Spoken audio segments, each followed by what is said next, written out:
नमस्कार. स्वागत आहे माझ्या चॅनलमध्ये. तर हा सर्वात प्रथम आपला व्हिडिओ आहे तो या आखाजी संदर्भात आहे. तर खानदेशातली एक परंपरा आहे, अक्षयतृतीयेला सर्व सासूरवाशिणी माहेरी येतात आणि त्यानंतर त्या झोक्यावर गाणी म्हणतात, आखाजी साजरी करतात. तर ह्या आखाजीच्या गाण्यांमध्ये एक गाणं आहे, अथानी कैरी तथानी कैरी कैरी झोका खायव, कैरी तुटनी खडक फुटना झुई पाणी व्हायव, झुई पाणी व्हाय तठे रतन धोबी धोयव, रतन धोबी धोय तठे कसाना बजारव, रतन धोबी धोय तठे टिपऱ्यासना बजारव, माय मला टिपऱ्या ली ठेवजो, बंधू हाते दी धाडजो, बंधू मोठा सोनाना पलंग पाडू मोतीना. आता हे झालं त्या गाण्याच्या अगदी साध्या शब्दांबद्दल.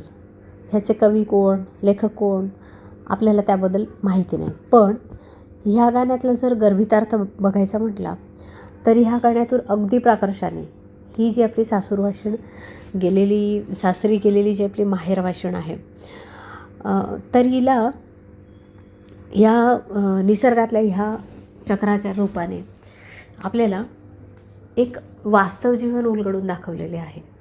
काय आहे ह्या वास्तव जीवनाशी याचा संबंध? तर ह्या दिवसात, उन्हाळ्याच्या दिवसात, अक्षयतृतीयेच्या दिवसात आंब्याला पूर्ण मोहर आलेला असतो. कैऱ्या, सर्व झाड जे आहे ते मोहराने, कैऱ्यांनी पूर्ण भरलेले असते. त्याचप्रमाणे पूर्ण ह्या ज्या मुली आहेत, वयात आलेल्या, लग्नाच्या वयाच्या मुली, त्याही अशा छान मजा मस्ती करत असतात आणि आनंद साजरा करत असतात. एकमेकांच्या हातात हात घेऊन त्या मुली खेळत असतात. ज्याप्रमाणे त्या कैऱ्या आहेत त्या वाऱ्यावर एकमेकांच्या हातात हात घेऊन खेळतात, त्याप्रमाणेच ह्या मुली खेळत आहेत. आणि अचानक काय होतं, एक दिवस त्या कैऱ्या, वारा येतो आणि टपकन वाऱ्याने त्या खाली पडतात. तर खाली पडल्यावर खरोखर त्या काही खडकावर जाऊन आपडतात आणि खडकातून पाणी वाहतं का? तर नाही. तर आता ह्या कैऱ्या ज्या आहेत त्या कैऱ्या रूपाने आपल्या ह्या ज्या मुली आहेत त्यांची लग्न ठरतात. हे दिवस म्हणजे लग्नसराईचे दिवस असतात. आणि ह्या दिवसात लग्न ठरल्यानंतर जणू काही ही जी मुलगी आहे तिचं लग्न ठरतं आहे. आणि ह्या लग्न ठरलेल्या मुली ज्या आहेत त्या आपल्या सासरी जायला निघाल्यानंतर तो खडकासारखा पाषाण हृदयी बाप जो असतो तोही रडायला लागतो. आत्ता समजलं काय आहे? कैरी तुटणी खडक फुटना.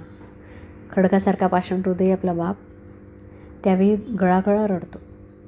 त्याचं रडणं आपल्याला दिसत नाही, त्याचं खळखळ हसणं दिसतं, त्या पाण्यासारखं जे अगदी निर्मळ आहे असा तो आपला बाप रडत असतो.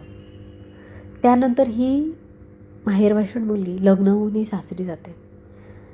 सासरी गेल्यानंतर पुन्हा हे असे दिवस आले, अक्षयतृतीया जवळ आली की तिला माहेरची ओढ लागते आणि त्या माहेरच्या ओढीने तिचा जीव कासावीस होतो. आणि जीव कासावीस झाल्यानंतर तिला त्या नदीकाठच्या मैत्रिणी, ती झाडं आणि त्यासोबतच तो धोबी आठवतो. त्यानंतर नदीकाठी भरणारा तो गावचा बाजार आठवतो.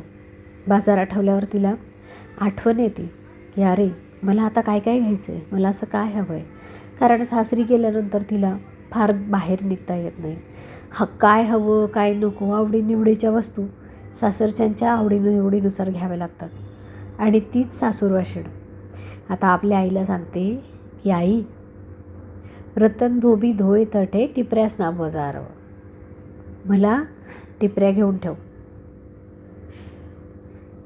किती म्हणजे त्या मुलीच्या जीवाची किती कालवा होत असेल हे सर्व सांगताना.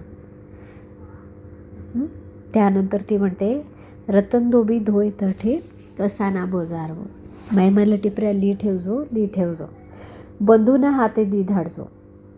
मग तिला माहिती आहे माझा भाऊ मला घ्यायला येणार आहे, त्या भावाच्या हाती त्या टिपऱ्या पाठव. आता तो भाऊ माहेरी, आपला भाऊ जो आहे तो सासरी आल्यानंतर तिच्या मनात इतका आनंद दाटून येतो आणि त्या म्हणजे एवढा आनंद तिचा गगनात मावेनासा होतो की त्या आनंदात तिला भावाला कुठे ठेवू आणि कुठे नको असं होतं. जीव गलबलायला होतो तिचा. आणि त्यानंतर मग ती म्हणते, भाऊ मोठा सोनाना, माझा सोन्यासारखा भाऊ आहे, पलंग पाडू मोतीना, त्याला मी बसायला मोत्याचा पलंग देऊ, कसला देऊ, म्हणजे ही एवढ्या गर्भश्रीमंत घरात गेलेली आपली बहीण, तिला आपल्या भावाला कुठे ठेवू कुठे नको असं होतं, पण तेच तिच्या आवडीनिवडीच्या आणि सवडीच्या गोष्टी घेण्यासाठी सुद्धा तिला माहेरच्यांचीच मदत लागते. हेच या गाण्यातून दिसतं. मला समजलेलं हे गाणं अशा अर्थाने आहे.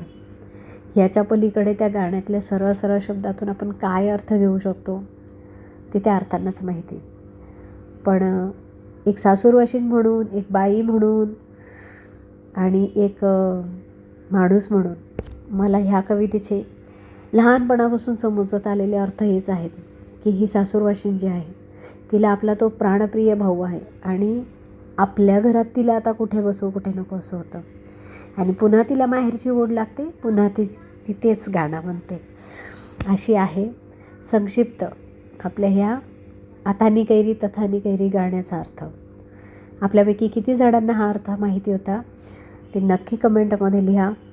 आणि फेसबुक आणि इंस्टाग्रामवरही आपलं पुणे राईट्स नावाचं चॅनल आहे, त्याला सबस्क्राईब करा, लाईक करा, शेअर करा.